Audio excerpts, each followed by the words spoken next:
Mesdames et messieurs, chers étudiants, chers stagiaires, aujourd'hui on va poursuivre les cours sur le choix d'investissement dans le cadre du budget d'investissement. Aujourd'hui, on va traiter ce qu'on appelle l'indice de profitabilité. On a déjà traité les vidéos précédentes les autres techniques de choix d'investissement, la valeur actuelle nette et le taux de rentabilité interne. Alors vous pouvez les consulter dans la chaîne YouTube de notre soin M. Moucha Yassine, ainsi que dans la chaîne YouTube de l'école Miaj Rabat-Saleh. Alors, pour traiter le choix d'investissement de l'indice de profitabilité, il faut savoir c'est quoi l'indice de profitabilité.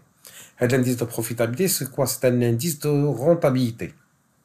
C'est un indice qui nous montre est-ce que le projet, ce qu'on a mis au point, est-ce qu'il est rentable ou pas rentable.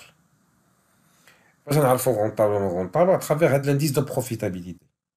Donc, pour savoir le rentable, il faut prendre donc ce qu'on appelle les résultats estimés en les comparant par rapport au capital. Donc, les bénéfices que j'ai sollicités, que j'ai calculés, ou les résultats que j'ai calculés, est-ce lié le capital ou non lié? Est-ce qu'il est couvert avec le capital ou non? Comment on va estimer cela? À travers l'indice de profitabilité. Donc, les avantages monétaires actualisés qu'on a calculés, on les le capital, on chauffe. Est-ce qu'ils ont le même? Est-ce qu'on se sont les mêmes? Ou là, les cash flows, ou là, ce qu'on appelle les revenus, ils sont supérieurs à l'investissement ou là, inférieurs à l'investissement. Alors, pour calculer l'indice de profitabilité, alors il est calculé de cette manière. On va l'ensemble des cash flows actualisés divisé par le capital. À travers cela, on chauffe. Là, quand on a des cash flows qui le capital, donc on a un projet rentable. Sinon, donc il y a plusieurs interprétations qu'on va les voir maintenant. Alors, pour voir l'interprétation de la formule, alors la première interprétation, il dit si l'indice de profitabilité est supérieur à 1. Là, quand supérieur à 1, on est l'ensemble des cash flows actualisés qui vont le capital investi. Donc, c'est ce qu'on a reçu, الأرباح اللي خدناهم أكثر من رأس المال اللي هو الكابيتال. Donc, là, on est un projet qui est rentable. Ici, on a l'indice de profitabilité est égal à 1. يعني قد les cash flows actualisés, قد le capital. Ils sont égaux. Donc, on est en situation d'équilibre. Ici, l'indice de profitabilité est inférieur à 1. Donc, c'est 0,5 par exemple.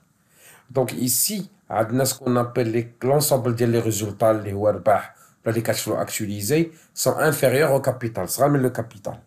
Alors, là, donc on est dans un projet qui n'est pas rentable. Pour comprendre le calcul de l'indice, alors on va passer à un exercice d'application un petit exercice d'application sur lequel on va appliquer l'indice de profitabilité.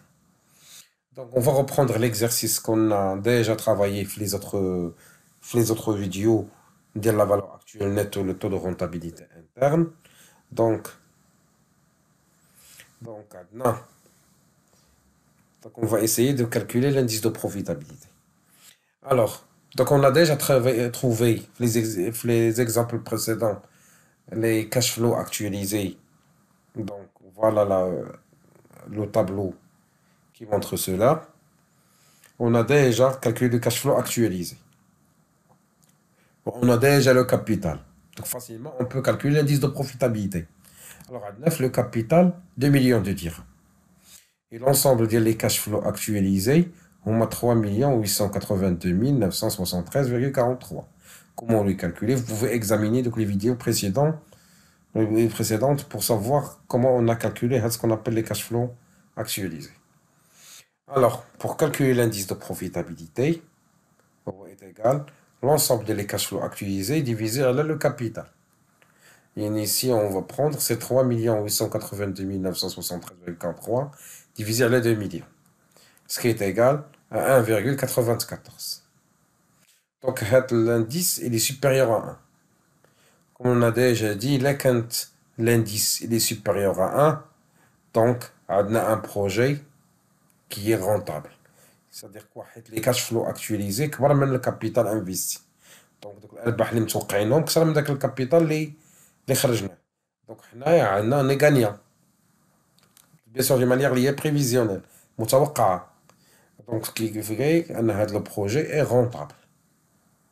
Donc, à travers la technique, on a pu, alors, pu savoir la rentabilité d'un projet ou non. Donc, on passera aux techniques suivantes la vidéo prochaine, ce qu'on appelle la durée de récupération de capital. Alors, je vous remercie de votre suivi. Passez une excellente journée et à la prochaine.